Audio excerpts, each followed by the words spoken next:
À la lumière de l'analyse des enseignements du Bouddha effectuée par le grand maître du Tendai Zi, nous comprenons qu'au sein de la multitude des sutras prêchés par le vénéré Shakya, seul le sutra du lotus ne contient que l'enseignement parfait. Les autres sutras contiennent aussi en partie cet enseignement parfait, mais ils contiennent également ce qu'on appelle des moyens, destinés à élever les capacités des disciples à pouvoir entendre et comprendre l'enseignement uniquement parfait du sutra du lotus. Ces moyens furent les enseignements des corbeilles, communs et particuliers. Dans le chapitre Prédication du Sutra des Sens Infinis, qui fait partie de la période Lotus Nirvana et qui introduit le Sutra du Lotus, nous lisons « Grâce à la vision d'éveillé, je considérais que l'ensemble des enseignements ne saurait être exposé. Pourquoi cela ? Je m'étais rendu compte de ce que la nature et les désirs des êtres étaient dissemblables. Nature et désir n'étant pas semblables, je prêchais le dharma de diverses façons et, pour le prêcher de diverses façons, j'eus recours à la force des moyens salvifiques. » À la suite de quoi, il ajoute cette phrase terriblement lourde de signification. « Pendant plus de 40 ans, je n'ai pas révélé la vérité, c'est pourquoi il y avait des discriminations dans l'obtention de la voie par les êtres et qu'ils ne pouvaient réaliser promptement l'éveil sans supérieur. » Puis, à la fin du 2e chapitre du Sutra du Lotus, qui suit le Sutra des Sens Infinis, il précise « Je vais tout bonnement rejeter les moyens et ne plus prêcher que la voie sans supérieur. Les bodhisattvas, entendant cet enseignement, seront tous débarrassés des filets du doute.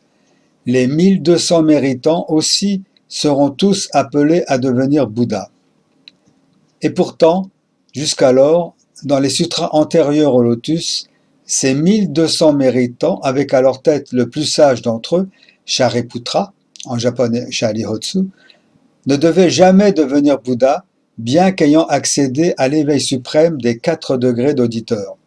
Pour mémoire, rappelons que les 4 degrés des auditeurs sont, premièrement, celui qui entre dans le courant, en sanskrit Srota Apati et en japonais Shudaon, ou encore Yoru.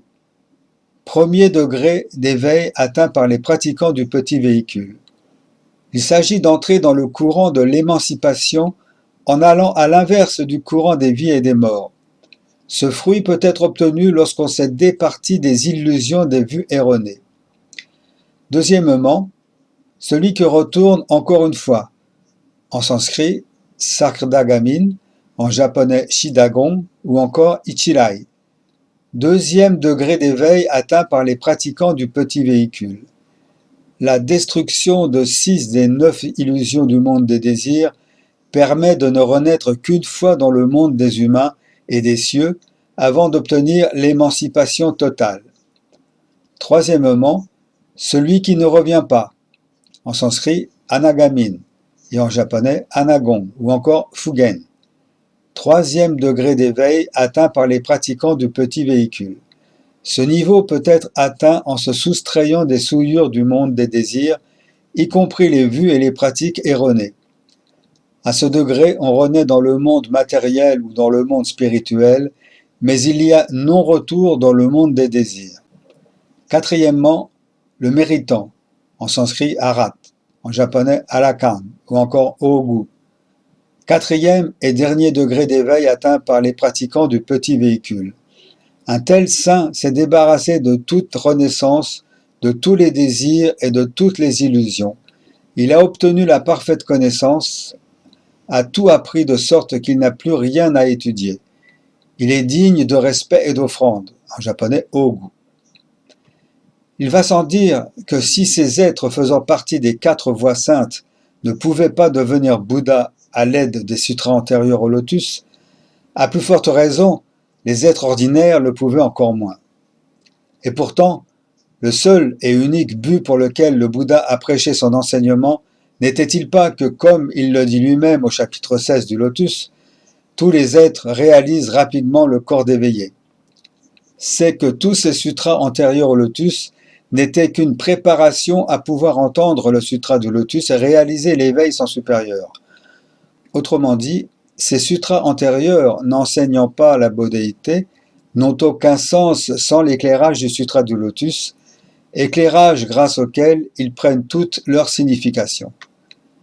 Par exemple, pour l'école de la nature des dharmas, en japonais Hosso, la conscience alaya, la huitième conscience, est notre champ primitif renfermant la somme de nos actions physiques, verbales et mentales depuis le sans commencement, affectant nos fonctions psychologiques, subjectivité, et donc notre manière de voir les choses et provoque les conditions objectives de notre environnement. Au cours du processus de pratique menant à l'éveil, la conscience alaya change de nom à 2 reprises.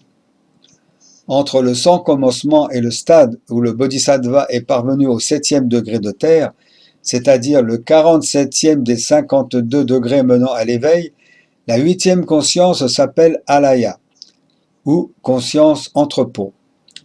La 16 se poursuit après le 7e degré de terre pour parvenir à l'esprit de diamant, en japonais Kongoshin, expression manifestant la fermeté de la décision du bodhisattva dans sa quête de l'éveil.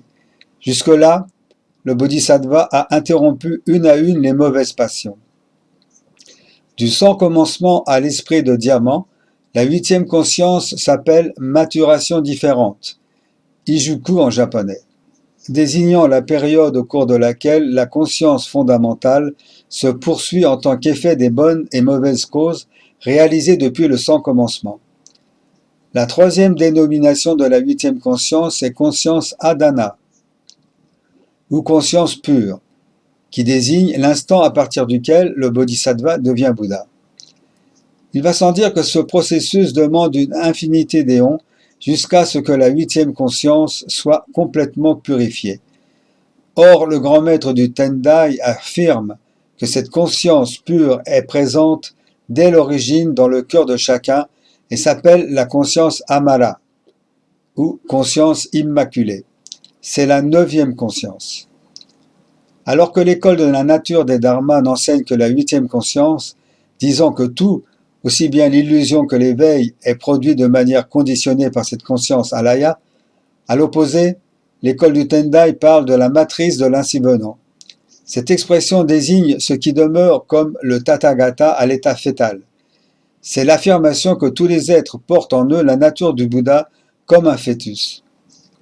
Cette 9e conscience, appelée Amara ou encore un roi de l'esprit, n'est autre que la nature du Bouddha, semblable à un champ fertile. Reste à planter la graine de la bouddhéité. C'est ce qu'on appelle l'ensemencement, geshu en japonais. Il existe 2 sortes d'ensemencement. L'ensemencement par l'écoute du dharma, mompo geshu, et l'ensemencement par l'éveil de l'aspiration à la bouddhéité, hoshin geshu. Dans ses plaquettes explicatives du sens mystérieux du lotus, le grand maître du Tendai Miaolo écrivait à ce sujet: l'écoute du dharma, mompo, constitue l'ensemencement, tandis que l'éveil de l'aspiration à la bouddhéité, hoshin, autrement dit le début de la pratique, représente le bourgeon. Or, l'ensemencement ne peut se faire qu'avec l'écoute et la pratique du sutra du lotus, car seul le sutra du lotus est l'enseignement parfaitement pur et parfait. Imaginez un champ fertile où l'on planterait des graines corrompues, modifiées, obsolètes, qu'on arroserait avec des pesticides, de l'eau croupie et empoisonnée. On obtiendrait des récoltes impropres à la consommation, voire nuisibles pour la santé. C'est la même chose avec les divers enseignements du Bouddha. Dans la mesure où il l'a dit lui-même, seul le Sutra du Lotus représente son véritable enseignement et qu'il a demandé implicitement d'abandonner les autres sutras, les écoles qui ne sont pas fondées sur le Sutra du Lotus, à savoir les écoles du Zen, de la Terre pure, du Shingon, du Tibet, du Vietnam et de toute l'Asie du Sud-Est, distillent des enseignements corrompus qui ne sont pas celui du Bouddha et qui constituent même une offense au dharma du Bouddha, menant à tout sauf à la bouddhéité, but de la pratique du bouddhisme.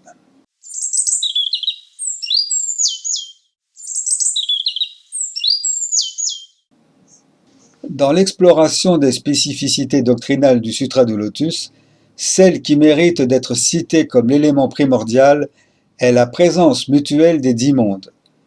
Cette doctrine, appelée théorie de la présence mutuelle des dix mondes, est une description très astucieuse de la nature de l'être humain et de ses mécanismes structurels et qui n'existe que dans le Sutra du Lotus.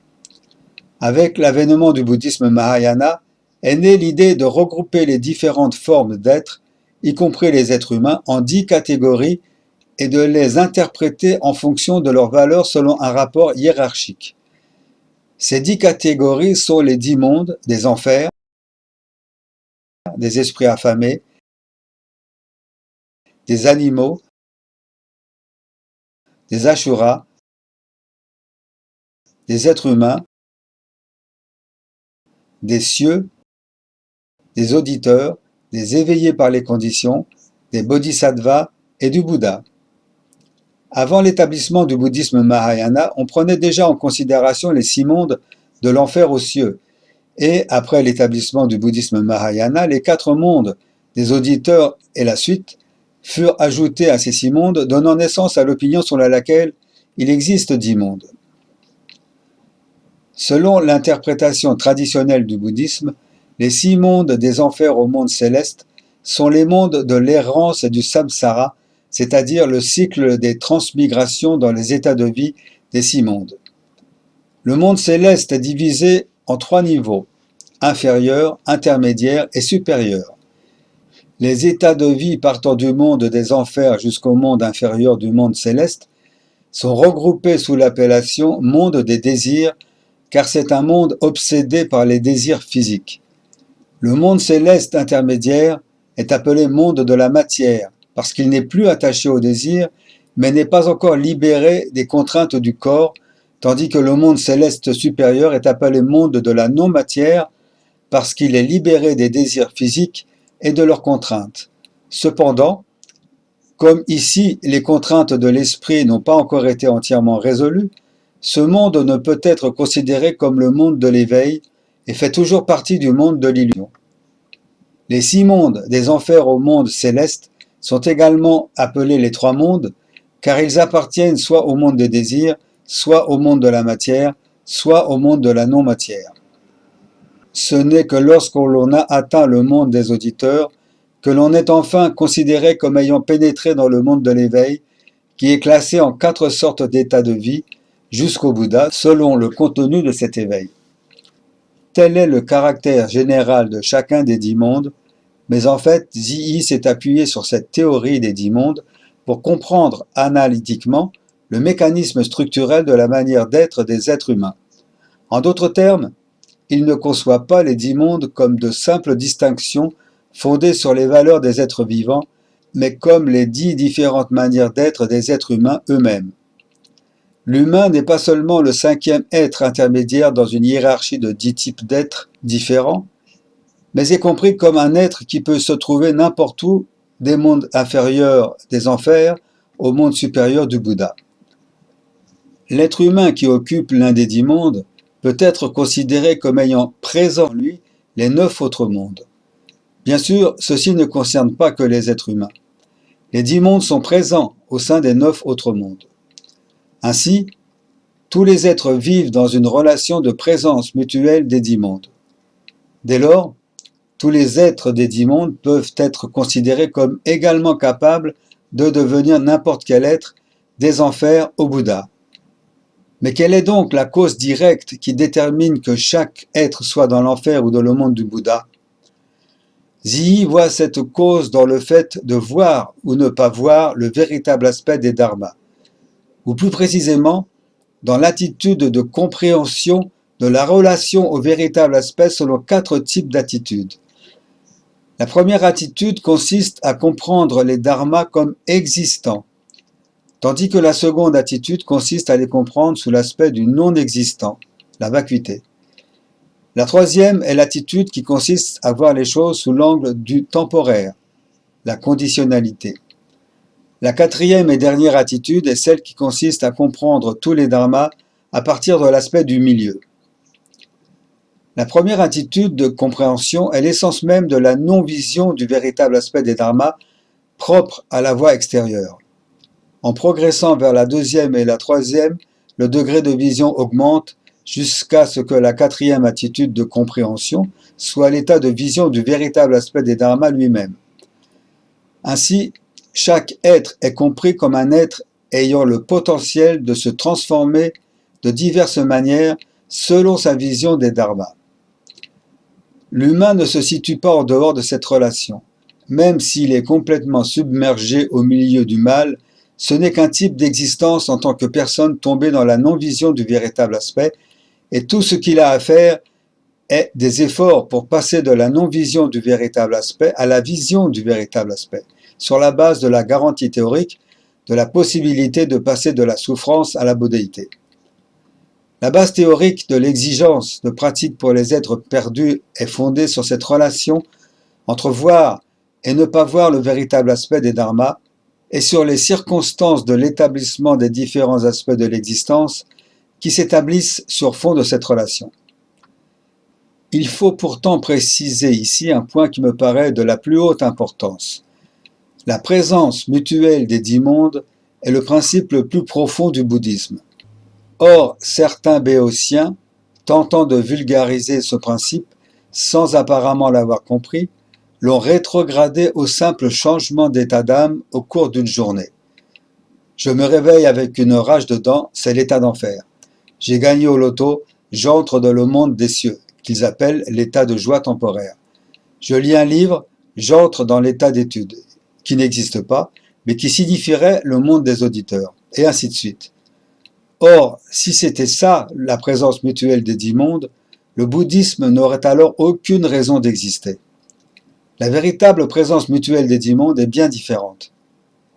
Selon les autres sutras du Mahayana, chaque monde est parfaitement distinct des autres. Imaginez 10 aquariums alignés, de formes différentes, avec des locataires tous différents d'un bocal à l'autre, dans l'incapacité de changer d'aquarium. Telle est la vision des sutras antérieurs sur les 10 mondes. C'est également notre vision des choses en tant qu'être ordinaire. Par exemple, une personne occupe un certain espace dans une pièce et nous ne pouvons absolument pas imaginer qu'une autre personne occupe le même espace au même moment. C'est pourtant ce que signifie la présence mutuelle des 10 mondes.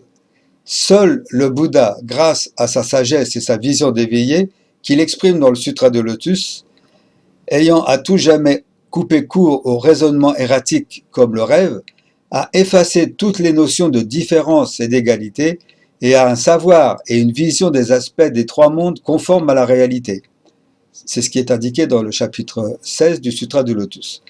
Ce que commente Vasubandhu dans son traité sur le Lotus, le Hokkelong, par « L'aspect des 3 mondes est en fait l'identité du monde des êtres sensitifs et du monde du nirvana. » Ainsi, avec notre vision d'humains ordinaires, nous voyons les 10 mondes comme bien distincts, tandis que le Bouddha, lui, les voit comme présents mutuellement. Seule la pratique du Sutra du Lotus peut nous permettre, à nous aussi, être ordinaires, de devenir Bouddha dès ce corps, au cours de cette vie, et de voir le véritable aspect des choses, la présence mutuelle des 10 mondes. La clé permettant de pénétrer dans cette vision de la présence mutuelle des 10 mondes est, les dit ainsi, prêchée dans le 2e chapitre du Sutra du Lotus, les moyens.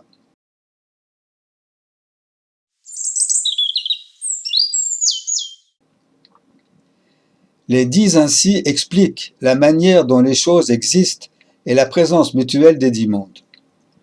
L'impulsion idéologique directe qui conduit le sujet pratiquant, le pratiquant de la voie du bodhisattva, à l'état de vie de la bodhéité est bien sûr l'accomplissement de la tâche pratique de discerner le véritable aspect de tous les dharmas dans leur aspect immédiat, et ce, pour toutes les existences.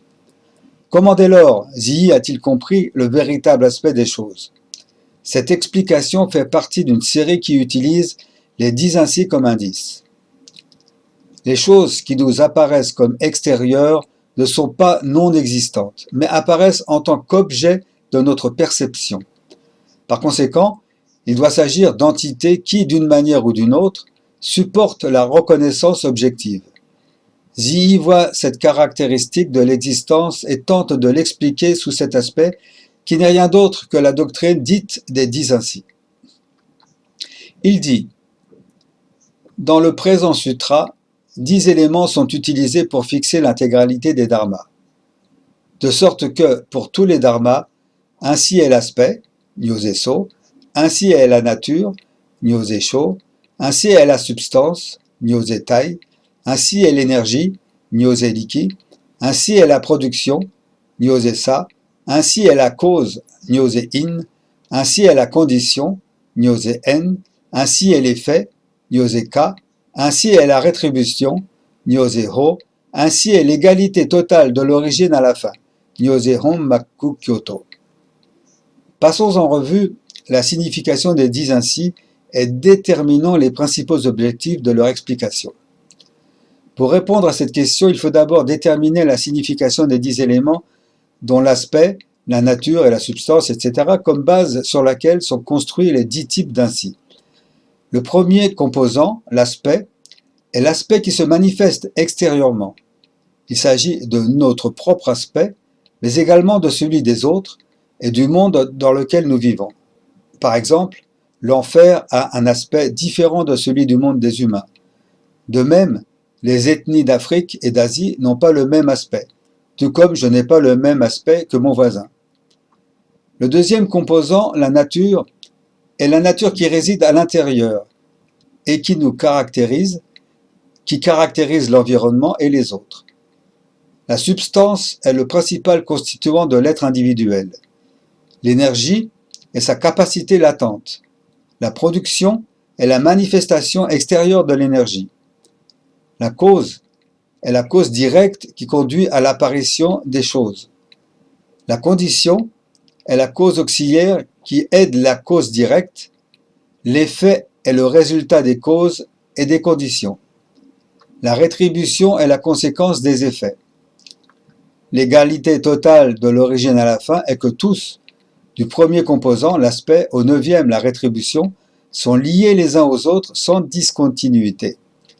La signification de ces 10 éléments peut être comprise de cette manière. Maintenant, si ces 10 éléments à partir de l'aspect contiennent ces significations, alors la signification des 10 ainsi peut également être déduite de manière approximative. La signification des 10 éléments devient encore plus claire lorsqu'ils sont interprétés en conjonction avec la phrase citée plus haut. Dans le présent sutra, les 10 éléments sont utilisés pour fixer l'intégralité des dharmas. Le fait que les 10 éléments, à commencer par l'aspect, aient de telles significations, et que les 10 ainsi soient dans une relation qui imprègne tous les dharmas, semble impliquer que ce qui existe peut être structurellement saisi en termes de manifestations extérieures, de nature, de capacité ou d'action, de relations avec d'autres êtres et de relations d'occurrence, pour ainsi dire, à partir de 10 perspectives prédéfinies. On peut dire que les 10 ainsi sont une catégorie qui indique la manière d'être des choses qui existent. L'intégralité des dharmas est révélée telle qu'elle est lorsqu'ils sont éclairés par les 10 ainsi. De ce fait, les 10 ainsi sont des catégories qui expriment la nature de tous les dharmas d'une manière objective, et en les suivant, nous pouvons regarder les dharmas de l'extérieur. Cependant, selon Zii, la forme et la manière d'être de tous les dharmas qui peuvent être saisis à la lumière des 10 ainsi ne sont pas purement objectifs avec un aspect, une forme concrète, comme nous le pensons habituellement. Une telle situation est illustrée par ce qu'on appelle la triple permutation de lecture, des 10 ainsi, considérée comme une révélation plus claire de l'intégralité des dharmas dans tous leurs aspects. Nous devons nous aussi porter notre attention sur ce point.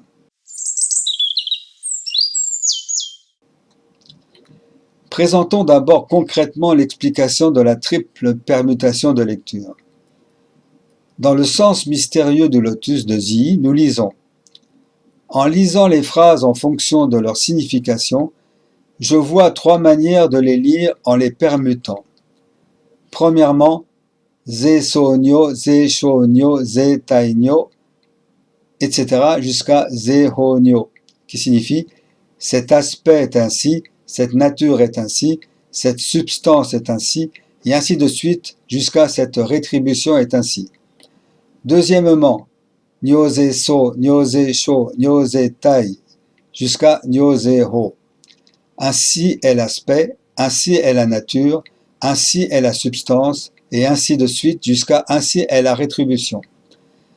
Troisièmement, so-nyose, sho-nyose, tai-nyose, etc. jusqu'à ho-nyose, ce qui signifie l'aspect ainsi est, la nature ainsi est, la substance ainsi est, et ainsi de suite jusqu'à la rétribution ainsi est.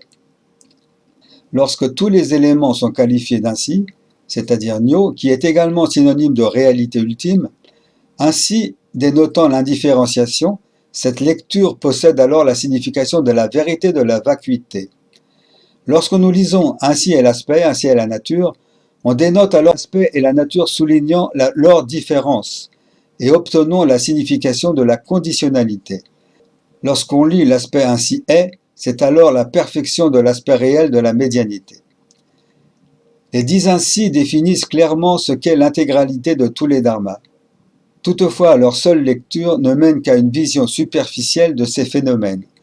En effet, comme on le voit ici, la triple permutation de lecture permet une vision plus fondamentale de ces dharmas, considérés alors en termes de 3 vérités, vacuité, conditionnalité et médianité.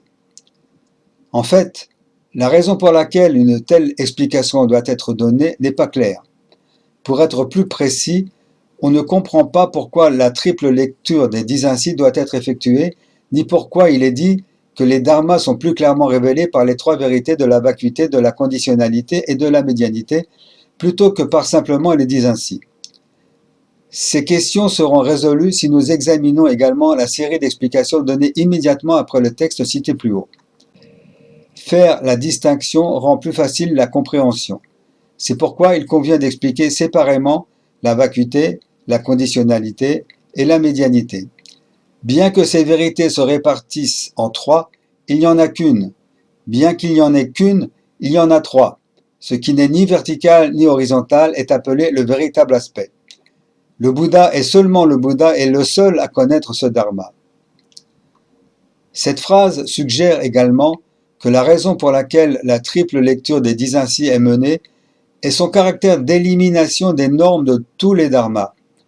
Si dans leur intégralité les dharmas avaient eux-mêmes une nature propre, leur essence pourrait être saisie ontologiquement, par exemple en termes d'aspect, de nature, d'énergie, de cause, de conditions, etc.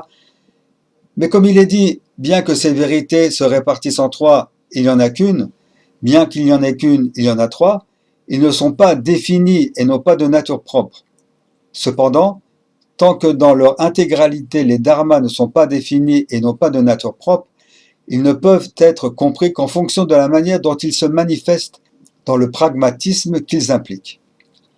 L'opération centrale de la triple lecture des 10 ainsi, par exemple la tentative de considérer l'intégralité des dharmas du point de vue de Nyo, So et Nyose, a probablement été adoptée en vue de cette situation même. Ainsi, il est entendu que l'intégralité des dharmas ne peut se manifester que comme vacuité, comme conditionnalité et ensuite comme médianité. Voyons à présent la signification de la vacuité, de la conditionnalité et de la médianité. Nous pouvons à peu près comprendre leur signification à partir de l'explication de la phrase citée plus haut, mais nous pouvons prendre d'autres explications. Tout d'abord, dans le Grand Arrêt et Contemplation de Zhi, nous lisons que la vacuité définit ce qui est produit par des conditions. La production en dépendance est l'absence d'essence, et l'absence d'essence est la vacuité. Comme il est dit ici, on entend par la vacuité la façon dont existent les choses qui sont basées sur une origine dépendante et n'ont donc pas de nature inhérente. Ensuite, en ce qui concerne la conditionnalité, il est dit « Le nom est une facilité impliquant la différence », ce qui signifie que définir un nom crée une forme d'existence qui peut affirmer son individualité. Enfin, pour ce qui est de la troisième vérité, le concept de médianité a été introduit pour transmettre activement le fait que la vacuité et la conditionnalité ne représentent pas indépendamment l'état des choses qui existent, mais qu'elles sont dans une relation dans laquelle elles représentent toutes deux également l'état du même être. Selon cette explication, c'est la médianité qui révèle la véritable nature de tous les dharmas, qui est vide et temporaire. Les concepts de vacuité, de conditionnalité et de médianité expriment également la forme de tous les dharmas et donc, conformément aux trois vérités, la forme de tous les dharmas est exprimée comme l'identité de la vacuité, de la conditionnalité et de la médianité. En conclusion, seul le Sutra du Lotus enseigne la possibilité de devenir Bouddha dès ce corps, c'est-à-dire au cours de cette vie, sans avoir à renaître de multiples fois dans un autre monde, et ce pour tous les êtres, par le biais du principe de la présence mutuelle des 10 mondes, induite par la triple lecture des 10 ainsi, préfigurant le principe d'une pensée 3000, Ichinen Sanzen, enseignement ultime du bouddhisme, que nous verrons au prochain épisode.